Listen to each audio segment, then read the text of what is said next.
Sobat Maestro, sesaat lagi Anda akan mendengarkan Blog Airtime GBI Rock. Selamat mendengarkan. Salam warga kerajaan, kita akan masuk kepada firman Tuhan. Pada saat ini, tema kita adalah kesetiaan membawa berkat. Wow, kesetiaan membawa berkat. Menurut Kamus Besar Bahasa Indonesia, kata kesetiaan juga berarti ketaatan. Melakukan apa yang harus dilakukan sesuai dengan kewajiban kita. Dan orang yang setia akan selalu dapat dipercaya. Bertanggung jawab akan tugas-tugasnya. Dan dia adalah jujur dan mau bekerja keras untuk melakukan pekerjaannya. Bukan orang yang gampang cari alasan. Aduh, repot banget. Enggak, tapi siap bekerja keras. Dalam segala lini kehidupan, orang-orang yang setia tentunya akan sangat berperan, termasuk dalam membantu meringankan tugas seorang pemimpin yang ada di atasnya, bergerak menuju kepada tujuan sesuai dengan apa yang harus dicapai, dan kita lihat bahwa Tuhan senang dengan orang-orang yang setia. Kenapa harus setia? Saya sudah katakan bahwa sikap setia ini menyenangkan Tuhan karena memang memuliakan Tuhan. Makanya firman Tuhan mengatakan, apapun yang kita perbuatlah seperti untuk Tuhan dan bukan untuk manusia. Jadi, orang-orang setia adalah orang-orang yang akan berperan di dalam kehidupan. Menjadi garam dan terang dunia. Dan Tuhan tentu saja memberkati mereka, menyertai mereka. Dan tentu saja mereka ini akan mendapat kekuatan dari Tuhan. Seperti firman Tuhan yang akan kita baca berikut ini. Saya bacakan dalam Ibrani 10 ayat 35 sampai 36. Sebab itu janganlah kamu melepaskan kepercayaanmu karena besar upah yang menantinya. Sebab kamu memerlukan ketekunan supaya sesudah kamu melakukan kehendak Allah, kamu memperoleh apa yang dijanjikan itu. Jadi tetap menjadi orang yang dapat dipercaya. Apapun tantangan dan persoalan dalam segala hal. Bahkan dalam keluarga tetap harus menjadi orang yang bisa dipercaya. Dan dikatakan di sini upahnya menantinya adalah besar. Memang perlu ketekunan. Memang perlu di sini ketaatan yang luar biasa. Karena nggak bisa kita melakukan sesuatu itu tanpa ketekunan. Makanya dikatakan juga dalam Amsal 28 ayat 20. Orang yang dapat dipercaya mendapat banyak berkat.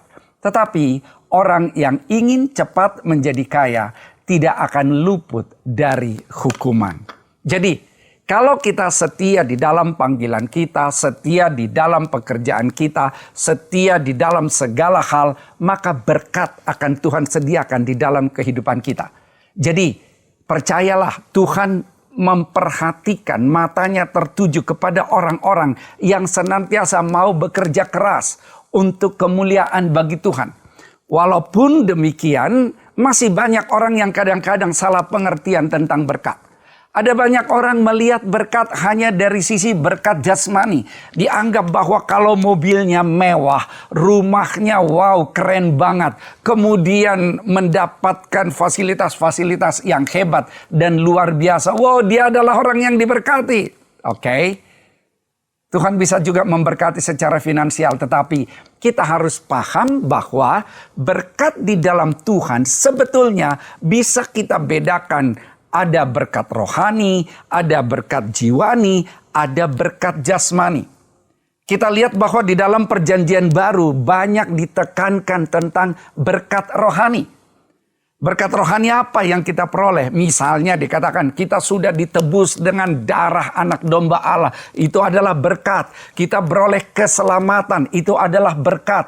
Kita adalah ciptaan baru yang lama sudah berlalu. Itu juga adalah berkat. Kita diampuni. Itu adalah berkat. Kita menjadi anak, bukan hamba, bukan kita orang-orang yang tidak diangkat menjadi anak. Jadi sebagai anak kita mempunyai privilege kepada Sang Raja. Itu juga berkat di dalam kehidupan kita.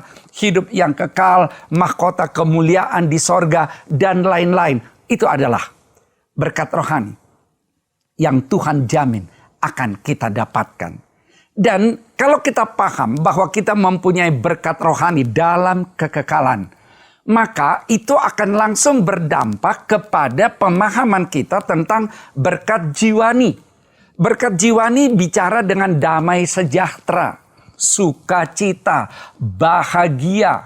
Dan kalau kita bicara damai sejahtera, sukacita, bahagia, itu bukan ditentukan oleh apa yang kita peroleh di luar, tetapi itu datang dari dalam, inside out. Datang dari dalam karena kita tahu ada Yesus di dalam kita dan kita di dalam Yesus, dan kita mendapatkan upah di dalam kekekalan, maka kita akan merasa damai sejahtera karena kita tahu siapa Tuhan yang kita sembah. Kadang-kadang kita mempunyai tantangan kok dalam hal ekonomi. Tetapi karena saya tahu bahwa Tuhan yang saya sembah adalah Tuhan yang peduli kepada saya, maka saya tetap ada dalam damai sejahtera. Kadang-kadang ada kok persoalan dalam kehidupan sehari-hari. Bisa saja ada selisih pendapat antara suami dengan istri, orang tua dengan anak. Tapi sadar bahwa Tuhan senantiasa menyertai, maka tidak akan membuat sukacita padam.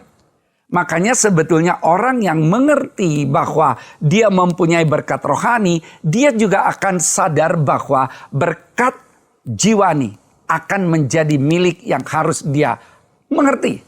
Panjang sabar, penguasaan diri, ada hikmat yang datang dari Tuhan. Dan hikmat ini akan datang karena takut akan Tuhan. Kalau kita adalah orang yang berhikmat, kita akan tahu bagaimana menyikapi situasi. Sekarang semua kita paham bahwa ada banyak tantangan. Orang juga mempunyai kendala dalam bidang ekonomi. Mempunyai kendala dalam bidang pekerjaan. Mempunyai kendala dalam bidang bisnis. Lalu gimana dong? Datang pada Tuhan. Tuhan akan kasih hikmat, tetapi kita jangan menjadi orang yang gampang putus asa. Tetap lakukan apa bagian kita. Tuhan akan berikan hikmat.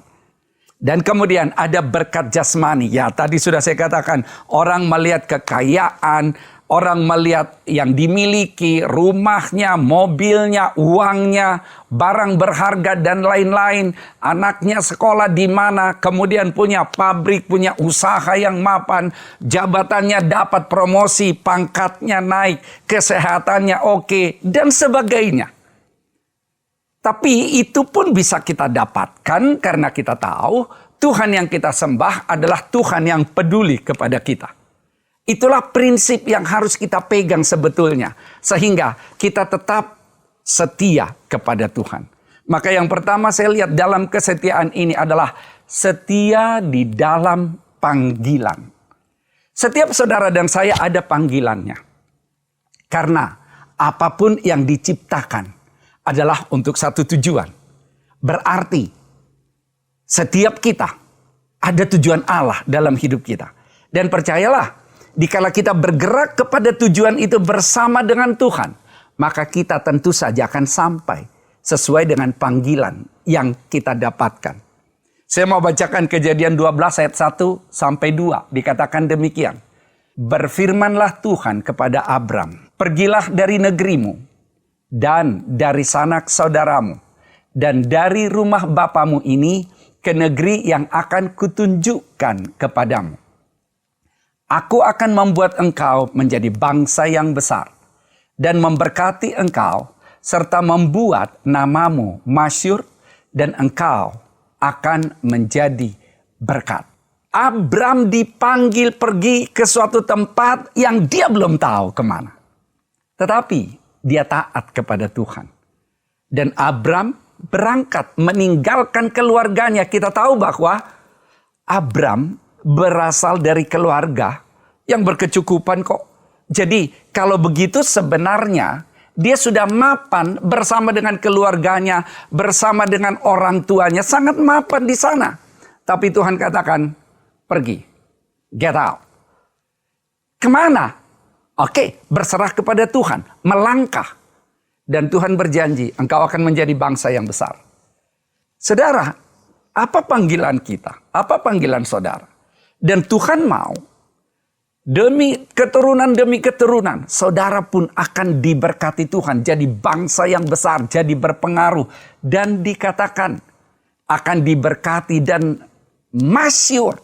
Masyhur jauh lebih daripada sekedar berkat. Masyhur berarti dia sudah menunjukkan keteladanan. Masyhur berarti dia berdampak kepada dunia ini. Itu yang dijanjikan Tuhan. Dan goalnya juga menjadi berkat. Bukan diberkati lalu aku makanin semua apa yang kuperoleh. Aku gak peduli dengan orang lain. Bukan. Tetapi goalnya adalah jadi berkat. Biarlah saudara dan saya bisa jadi berkat. Untuk jadi berkat bukan hanya karena kita mempunyai. Wow, habis dia udah punya berkelimpahan. Berkelimpahan itu adalah sudut pandang. Berkelimpahan artinya kita mau berbagi dengan orang lain. Ada orang yang hartanya banyak, tapi dia tidak mau memberi. Itu bukan berkelimpahan, karena tidak dinikmati oleh orang lain. Tetapi ada orang dalam keterbatasannya, dia masih mau berbagi dengan orang lain. Itu berkelimpahan.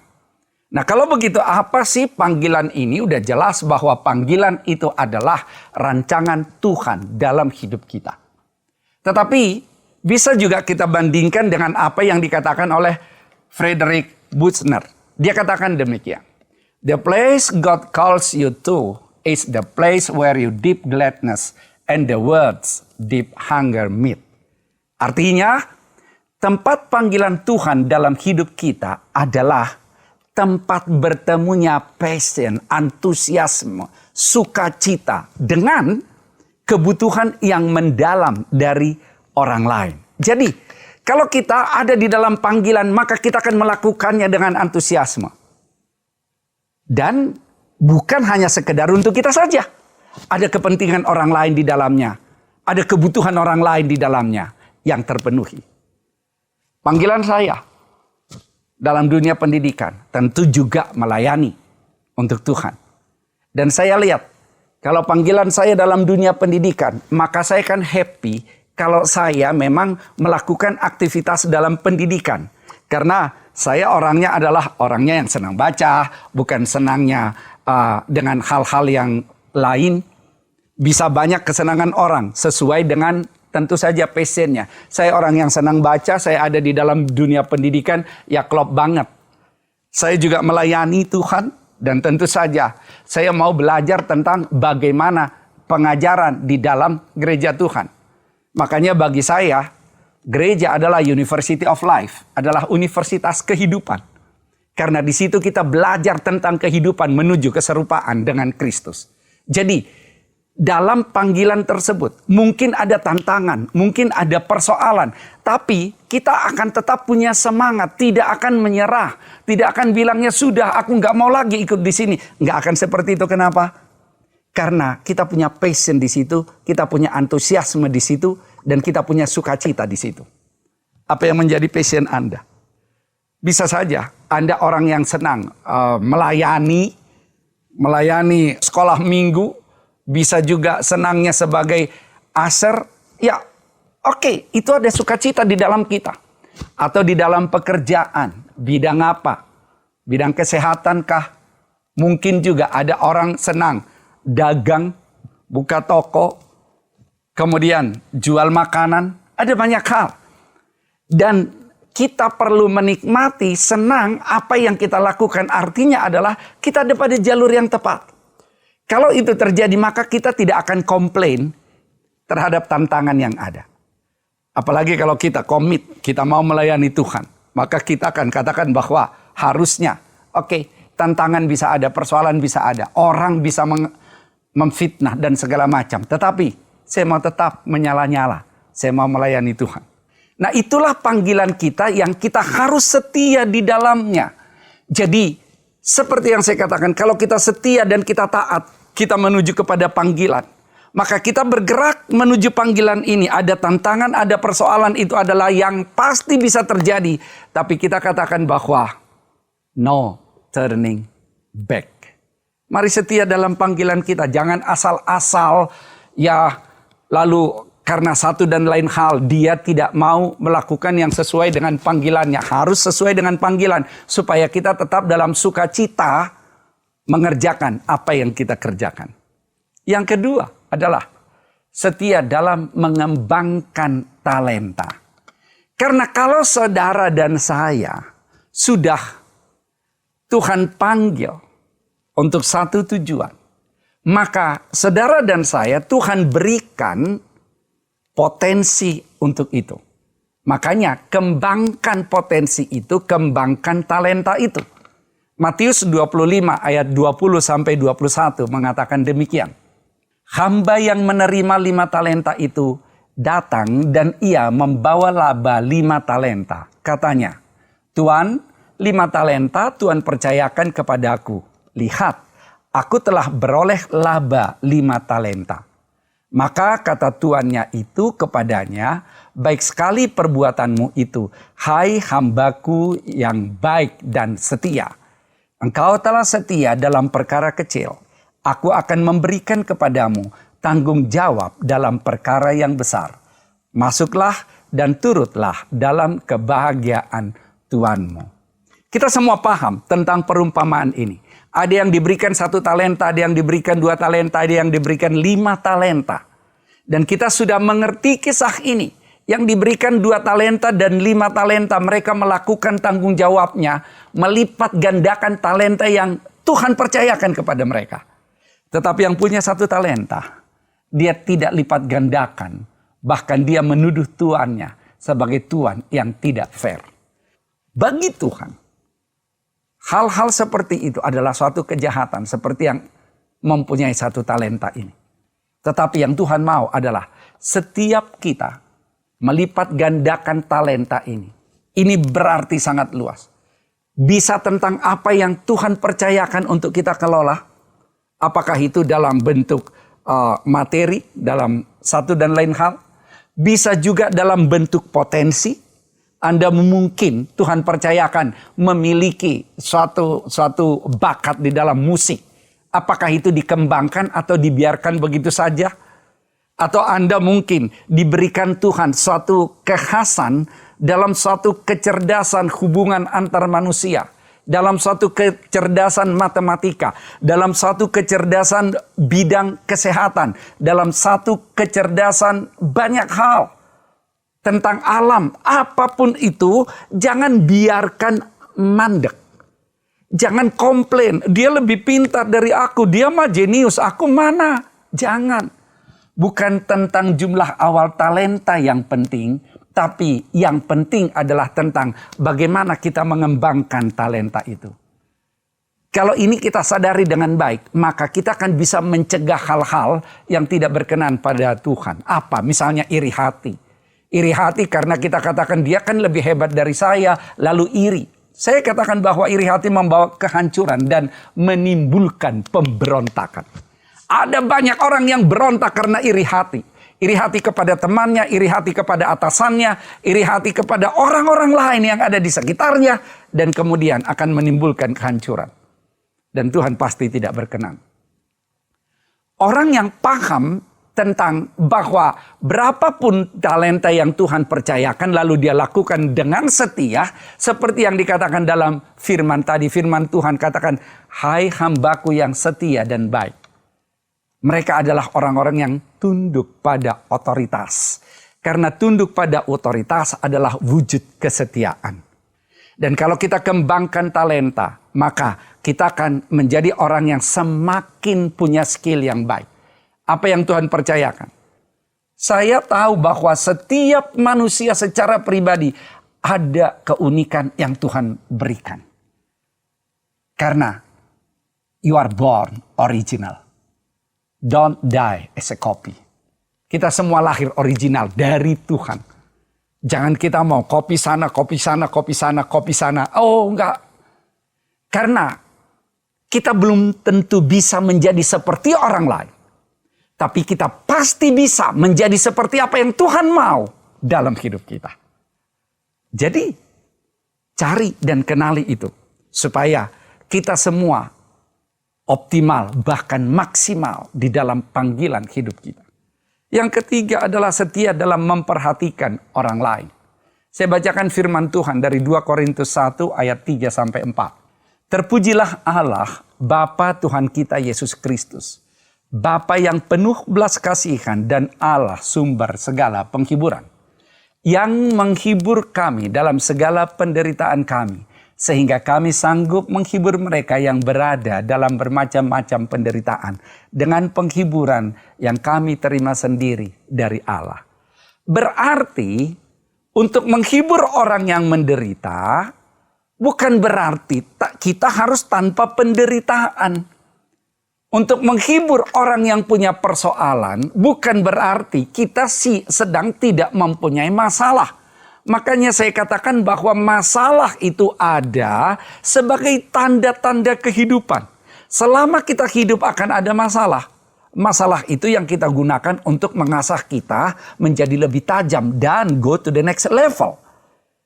Yang tidak punya masalah di mana? Ya hanya ada di kuburan orang yang tidak punya masalah. Selagi kita hidup ada tantangan, ada persoalan. Yang harus kita tahu adalah sikap kita menghadapinya. Harus tetap dengan sudut pandang Tuhan. Makanya dikatakan di sini bahwa kami sanggup menghibur mereka yang berada dalam bermacam-macam penderitaan. Kenapa? Karena Tuhan yang memberikan kekuatan. Karena Bapa kita yang penuh dengan belas kasihan. Dan di sini yang harus kita ingat bukan sekedar niat. Setia dalam memperhatikan orang lain tentu saja akan kita realisasikan dengan satu tindakan. Gak cukup hanya niat. Aku niat deh untuk bantu dia tapi gak pernah dibantu. Aku niat deh untuk memberikan saran ke dia tapi gak pernah dilakukan. Nggak akan ada gunanya kalau hanya berhenti di niat. Maka kita juga sering mengetahui bahwa bedakan simpati dengan empati. Simpati hanya berhenti di perasaan, tapi empati direalisasikan dengan satu tindakan. Apa yang Anda lakukan? Ada banyak orang-orang di sekitar kita yang butuh bantuan. Bukan karena kita sudah segalanya lebih, enggak. Tetapi kita bisa memberikan bantuan dalam banyak hal. Saya teringat dengan Bunda Teresa yang bisa jadi salah satu contoh. Bunda Teresa ini bukan orang India tapi panggilannya di India.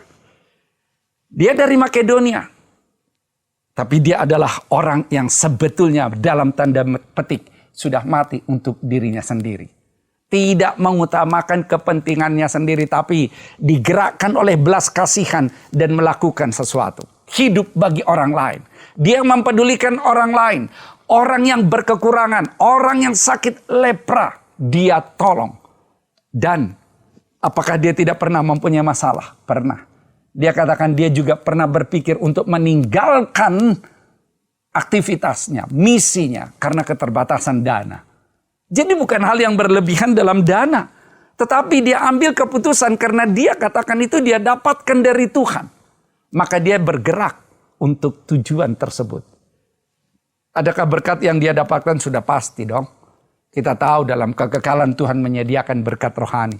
Tapi kalau kita katakan secara jiwani, dia sukacita meskipun ada banyak tantangan dan persoalan.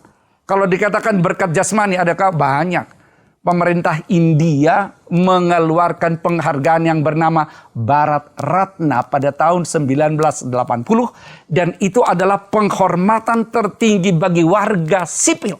Padahal Bunda Teresa bukan asli India. Dia dari Makedonia. Itu dia dapatkan. Nobel perdamaian dia dapatkan pada tahun 1979. Luar biasa dong. Dia adalah salah satu tokoh yang paling dikagumi dalam sejarah. Salah satu buktinya, saat peringatan kelahirannya yang ke-100 pada tahun 2010. Tentu dia sudah meninggal pada saat itu karena dia meninggal pada usia 87 tahun. Seluruh dunia menghormatinya. Pada saat dia meninggal, pemimpin-pemimpin dunia menghormatinya. Dia dapatkan berkat itu. Kenapa? Karena memang Tuhan peduli.